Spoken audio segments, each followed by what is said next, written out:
ഇങ്ങനെയുള്ളവരെ തിരിച്ചറിയാൻ വളരെയധികം ബുദ്ധിമുട്ടാണ്. കാരണം ഇവരൊരിക്കലും തുറന്ന എതിരാളികളല്ല. Hello guys, welcome to daily postman blog day 13. എന്നത്തെയും പോലെ രാവിലെ തന്നെ SOയിലെത്തി. നമ്മൾ ചെന്നപ്പോഴത്തേക്കും മെയിലൊക്കെ കെട്ടി റെഡിയാക്കി വെച്ചിരിക്കുകയാണ്. ഓഫീസിലെത്തി ബാക്കി സോർട്ടിംഗ് പരിപാടികളെല്ലാം തീർത്തു. ഇന്ന് കുറച്ച് ആർട്ടിക്കിൾസ് നമുക്കുണ്ട്.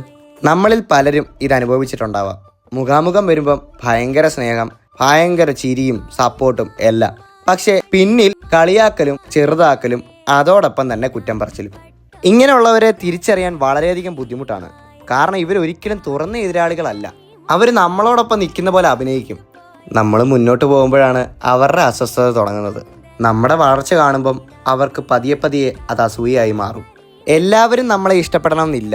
എല്ലാവരോടും നമ്മൾ വിശദീകരണം കൊടുക്കേണ്ടതുമില്ല. പക്ഷേ നമ്മളെക്കുറിച്ച് പിന്നിൽ സംസാരിക്കുന്നവർ നമ്മുടെ ജീവിതത്തിൽ മുൻപന്തിയിലിരിക്കാൻ അർഹരാണോ എന്ന് നമ്മൾ ചിന്തിക്കേണ്ടിയിരിക്കുന്നു. മുഖത്ത് നോക്കിയൊന്ന് ചിരിച്ച ഉടനെ ആള് നന്മയുള്ളവനാകണമെന്നില്ല. ആളുടെ പ്രവർത്തികളാണ് തിരിച്ചറിയാനുള്ള ഏക മാർഗം. അവരെ പറഞ്ഞു മനസ്സിലാക്കാനോ മറുപടി കൊടുക്കാനോ നിൽക്കരുത്. കാരണം നിങ്ങളുടെ വിജയം തന്നെ അവർക്കുള്ള മികച്ച മറുപടിയാണ്.